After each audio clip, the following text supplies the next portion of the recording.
At first glance, you might think that these two words mean exactly the same thing, and in your daily life you may even use them interchangeably.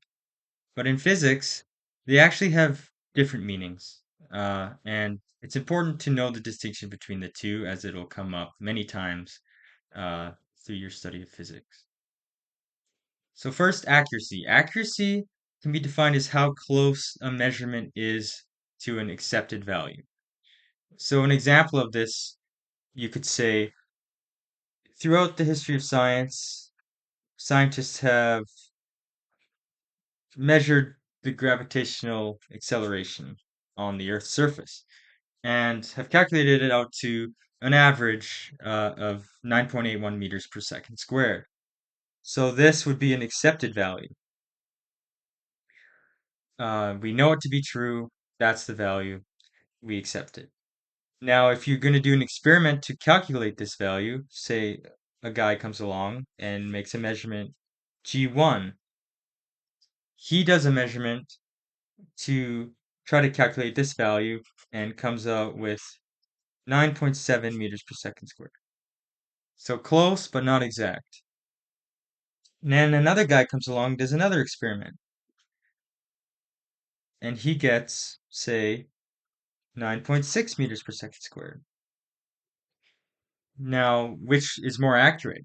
In this case, we'd say this is more accurate because it is closer to this 9.81 meters per second squared than the 9.6 is. So that's accuracy. Now, precision is defined as how close these different measurements are to each other. So say guy one here, he does three measurements. Let's say he calculates the acceleration due to gravity 9.7 meters per second squared, maybe 9.6 meters per second squared, and 9.8 meters per second squared. Say he does three experiments and he gets those three values in each of his experiments. Then the second guy does three measurements as well. He let's say he gets 9.5 meters per second squared. And then in the second time he gets 10 meters per second squared. And then finally, I don't know, 10.6 meters per second squared. So he's quite off there. We would say that this guy, guy one, is more precise because these values are closer to each other than this guy's. So this guy is more consistent in his measurements, and so he's more precise. His methods of doing his experiment, of calculating this, is more precise.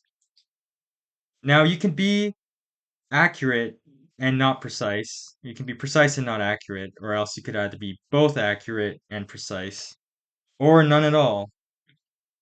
So I'll show you an example of that, a visual example, which has to do with dartboards. And if you go online, this probably is the most common example you'd see of accuracy and precision. But there's four cases, the ones I just mentioned. So what would it look like on a dartboard to be not accurate and not precise? Assuming your accepted value, your target, is the bullseye.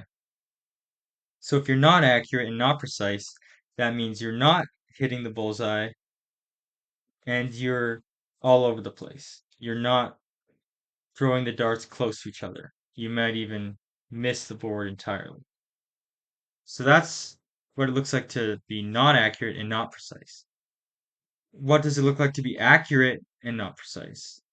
Well, if you're accurate, you're getting, it would average out around to the middle. You're not completely wild and off. Um, but you're not hitting them that close together. They're still quite separated from each other and there's no consistency. The third case, if you're not accurate but you are precise, it means you're not getting close to the accepted value, but you're consistent. You could be consistently hitting a small region of the board like this, but of course, you don't really want that. You want to hit the target. Finally, if you can guess, the last case is where you're hitting the accepted value and you're hitting it consistently, like this. So all your shots are in the bullseye. And so that's sort of a visual demonstration of accuracy versus precision. And again, it's kind of subtle, and people outside of physics, they use those two words interchangeably, but it's important to keep in mind that they are separate things, and it is important.